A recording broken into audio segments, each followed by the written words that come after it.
Muito obrigado pela presença, que Deus nos abençoe, que Jesus nos ilumine e podemos ajudar aqueles que não chegaram até aqui. Todos nós somos instrumentos de Deus nessa reunião. Então, muito obrigado pela presença e nós vamos começar. Vamos dar continuidade então ao Livro dos Espíritos. Terceiro livro, Leis Morais, Lei de Liberdade, capítulo 10. Fatalidade. Se a morte não pode ser evitada quando chegou a sua hora, ocorre o mesmo em todos os acidentes que nos atingem no curso da vida? Frequentemente, essas são coisas muito pequenas, das quais podemos vos prevenir e algumas vezes evitá-las, dirigindo o vosso pensamento, porque não amamos o sofrimento material. Mas isso é pouco importante para a vida que escolhestes. A fatalidade verdadeiramente não consiste senão na hora em que deveis aparecer e desaparecer deste mundo. Então, nós estamos vendo aí, olha que informação importante para nós. Todos nós temos assistência espiritual, todos nós temos nosso anjo da guarda, e ele realmente nos livra de muita coisa, através da intuição, através do pressentimento, que nós vamos comentar durante esse nosso estudo. E está aí. A fatalidade verdadeiramente não consiste senão na hora em que deveis aparecer e desaparecer desse mundo. Isso é uma realidade, porque a partir do momento que nós nascemos, nós já estamos preparando para morrer. É difícil, mas o que nós vamos fazer? É o nosso destino aqui na Terra, mas é para uma coisa melhor. Há fatos que, forçosamente, devam acontecer e que a vontade dos espíritos não possa evitar. Sim, mas tu, quando no estado de espírito, viste e pressentiste ao fazer a tua escolha. Entretanto, não creias que tudo o que ocorre esteja escrito como se diz. Um acontecimento é, frequentemente, a consequência de uma coisa que fizeste por um ato de tua livre vontade, de tal sorte que, se não tivesses feito essa coisa, o acontecimento não ocorreria. Se queimas o dedo, isso não é nada. É o resultado de tua imprudência e a consequência da matéria. Não há, senão, as grandes dores, os acontecimentos importantes que podem influir sobre um moral, que são previstos por Deus, porque são úteis à tua depuração e à tua instrução. Olha só, eu me lembrei aqui da dona Esmeralda Bittencourt. Chico Xavier ainda atendia em Pedro Leopoldo. A dona Esmeralda Bittencourt, ela perdeu 3 filhos num acidente. 2 mulheres e 1 homem. E ela tinha 4 filhos, tinha 2 homens e 2 mulheres. Só restava para ela um dos filhos. E ela começou a ir no Chico Xavier, porque ela estava muito angustiada, e nós podemos entender isso daí, porque só quem perde alguém que desencarnou prematuramente, principalmente se for um filho, é que sente a dor, que é aquela dor da alma. E numa das noites ela estava no Chico Xavier, o Chico Xavier estava psicografando receita para pessoas doentes, o Chico Xavier fazia muito isso daí. De repente ele parou. Ele parou e recebeu uma psicografia do Emmanuel, do espírito protetor dele. Emmanuel alertando a dona Esmeralda que um filho dela tinha sofrido um acidente numa estrada de Petrópolis, para ela se preparar. E não demorou muito tempo, veio um telefonema do Rio de Janeiro, dizendo que o rapaz havia desencarnado num acidente de automóvel.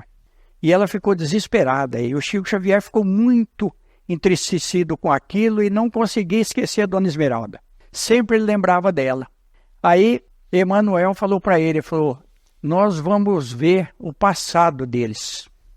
Chico Xavier se viu fora do corpo em Paris, atravessando as ruas de Paris. Ele chegou num palácio, subiu uma escadaria, chegou numa sala chique, muito adornada. Estava lá uma duquesa e Catarina de Médici, conversando com mais 4 pessoas, fazendo uma reunião para poder exterminar todos aqueles protestantes.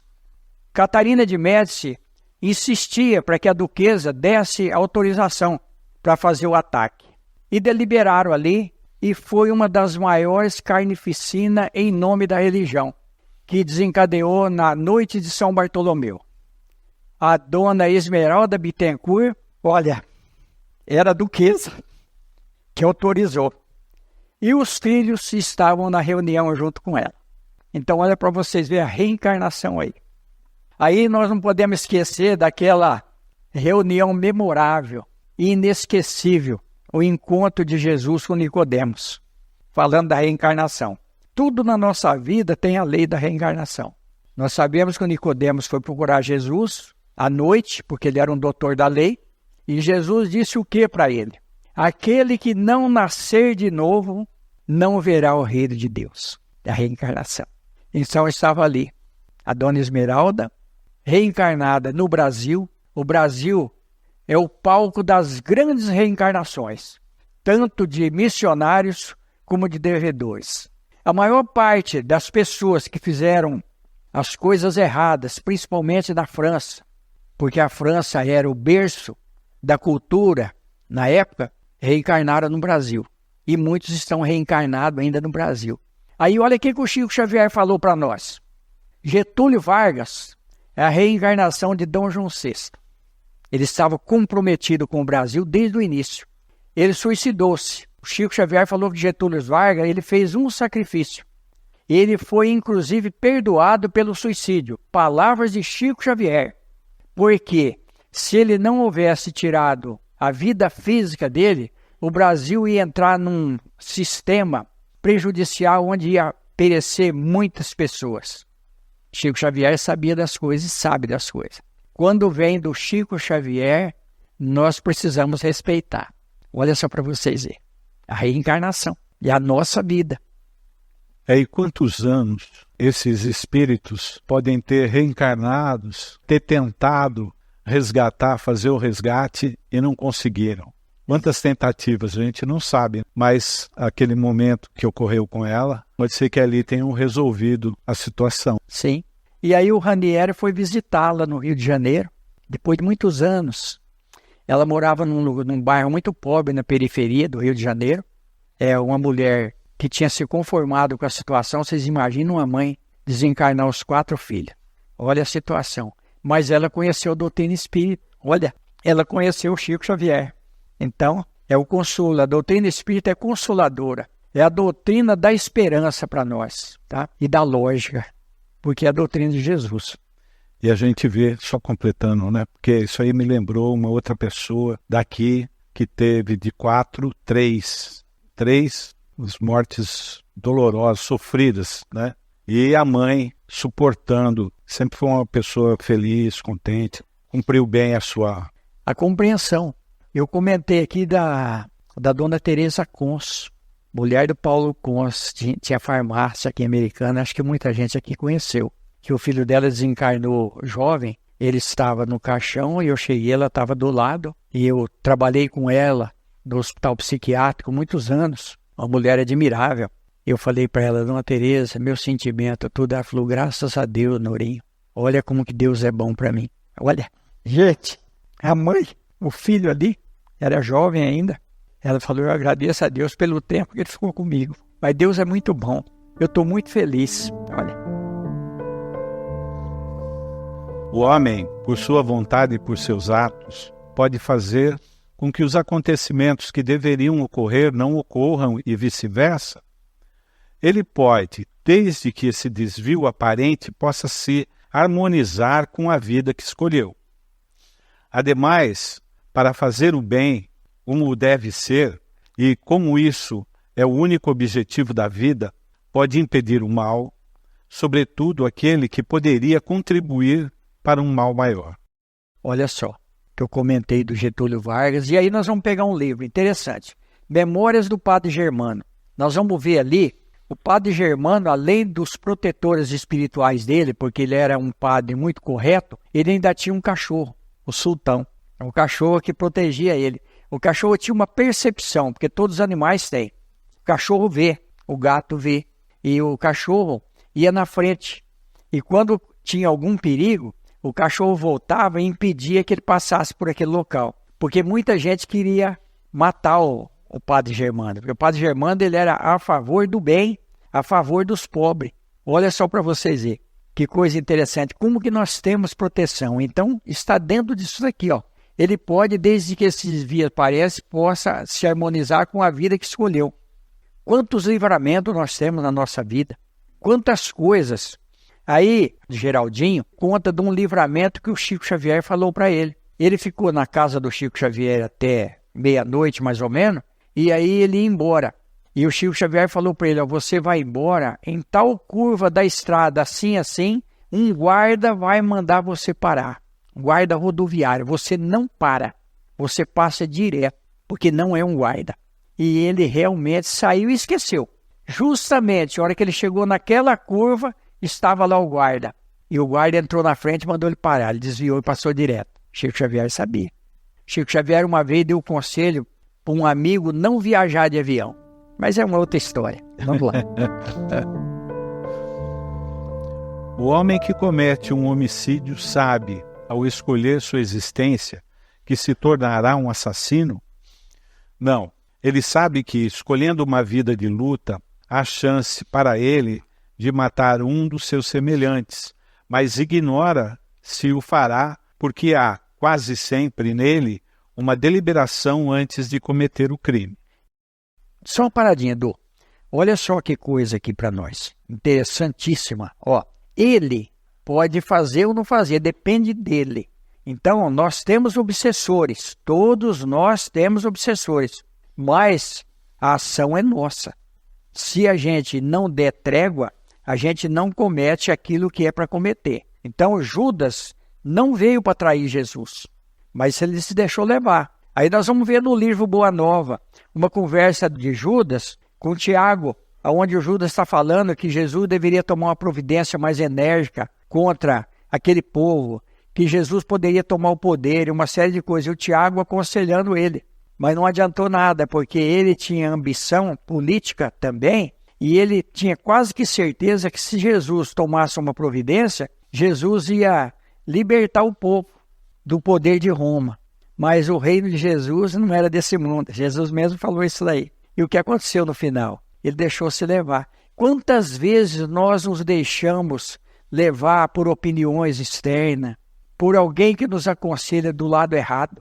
Muitas vezes nós acreditamos naquilo que não era para que a gente acreditasse. Mas quando nós entendemos a doutrina espírita, nós vamos ser cautelosos.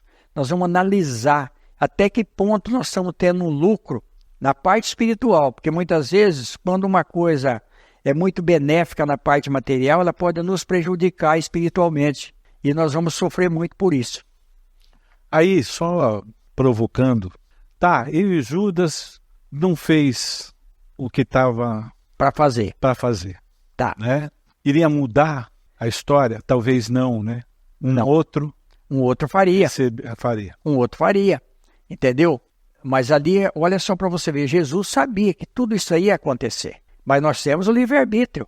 Os espíritos nos deixam o livre-arbítrio. Quando eu mudei para o Amazonas, eu fiz oração uns 90 dias, pedindo orientação, não veio nada. Por quê? Porque eu tenho o livre-arbítrio. De ir ou não ir, de fazer ou não fazer. Ora, aquele que delibera sobre uma coisa está sempre livre para fazê-la ou não. Exatamente. Se o espírito sabia de antemão que como homem devia cometer um homicídio, é que isso estava predestinado. Sabei, pois, que não há ninguém predestinado ao crime e que todo crime ou todo ato qualquer é sempre o resultado da vontade e do livre-arbítrio. De resto, confundis sempre duas coisas bem distintas: os acontecimentos materiais da vida e os atos da vida moral.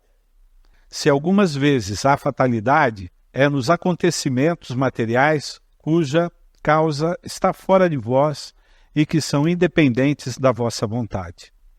Quanto aos atos da vida moral, eles emanam sempre do próprio homem, que tem sempre, por conseguinte, a liberdade de escolha para esses atos, pois jamais há fatalidade. Olha que coisa impressionante para nós, né? Isso aqui está esclarecendo tudo para nós, porque as coisas materiais estão fora de nós, são independentes da nossa vontade. Muitas vezes acontece alguma coisa, algum prejuízo material, porque nós confiamos. Aí nós vamos pegar o Velho Testamento, e lá a palavra é muito pesada, desgraçado do homem que acredita no homem. Mas nós não podemos levar isso daí ao pé da letra, porque tem mais gente boa do que gente mal esclarecida. Tem mais gente boa. Senão a gente estava perdido, né? E aqui embaixo, quantos atos da vida moral, eles emanam sempre do próprio homem, que tem sempre, né, a liberdade de escolha. Jamais há fatalidade, realmente.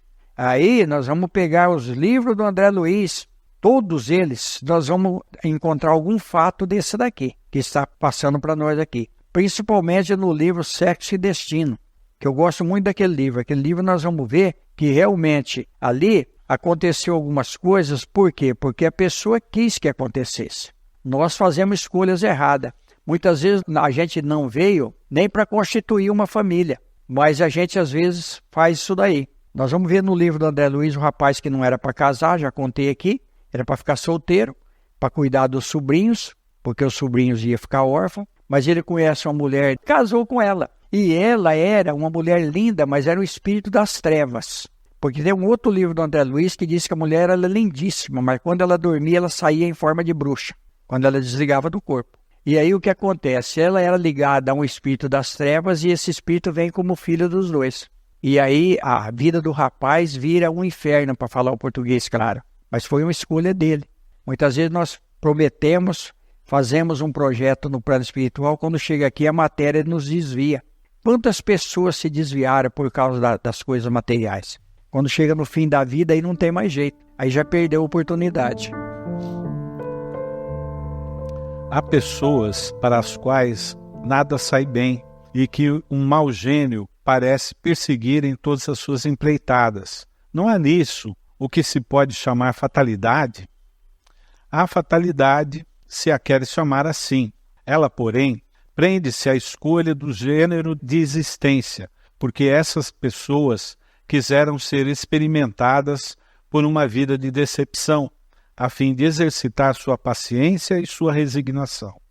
Entretanto, não creiais que essa fatalidade seja absoluta. Frequentemente, ela é o resultado de um caminho falso que tomaram e que não está em relação com a sua inteligência e suas aptidões. Aquele que quer atravessar um rio a nado, sem saber nadar, tem grande chance de afogar-se. Assim é na maior parte dos acontecimentos da vida. Se o homem não empreendesse senão coisas compatíveis com as suas faculdades, ele teria êxito quase sempre. O que o perde é seu amor próprio e sua ambição, que o fazem sair de seu caminho e tomar por uma vocação o desejo de satisfazer certas paixões. Ele fracassa e a culpa é sua, mas, em lugar de tomá-la sobre si, prefere acusar sua estrela. Tal seria um bom operário e ganharia honradamente sua vida, que seria um mau poeta e morreria de fome. Haveria lugar para todos se cada um soubesse se colocar no seu lugar. Que livro fantástico, que coisa maravilhosa para nós. Está mostrando para nós. É tão óbvio, né? Então, é tão óbvio. Está mostrando para nós isso daí, porque muitas vezes a gente quer satisfazer as paixões mesmo. A gente acha que aquilo vai dar certo, é a nossa ambição. A nossa ambição. A gente não deve se prender aos nossos fracassos. Sim. Né? A gente tem que superá-los. Né? Sim. Aconteceu. É sempre uma experiência que não deu certo, mas que a gente pode tirar uma coisa boa dali. E olha só, aqui fala que muitas vezes a gente culpa o outro. A gente sempre culpa o outro. Sempre tem alguém culpado. Não é a gente que tomou decisão. Olha só para você dizer, mas é a nossa vida, isso acontece. Olha a doutrina espírita, como que é maravilhosa, como que vai abrindo caminhos para nós, para a gente entender melhor. Nós precisamos dialogar muito quando a gente vive em família, para que a gente não faça alguma coisa contrariando o outro. Então vamos pedir a Jesus que nos envolva, cada um faz o seu pedido mental, vamos agradecer a oportunidade de nós estarmos aqui, pensar naqueles que nós sabemos que estão precisando. E que Jesus nos abençoe, que Deus nos ampare. A gente tem que agradecer a Deus meus irmãos e minhas irmãs, a oportunidade que a gente tem. Olha, e eu de vez em quando atendo pessoas, e quando eu saio é a gente que recebe, porque a gente vê a situação e vê quanto que nós somos beneficiados por Jesus, por ter encontrado, principalmente eu falo por mim, ter encontrado a doutrina espírita. A doutrina espírita faz parte da minha vida mesmo.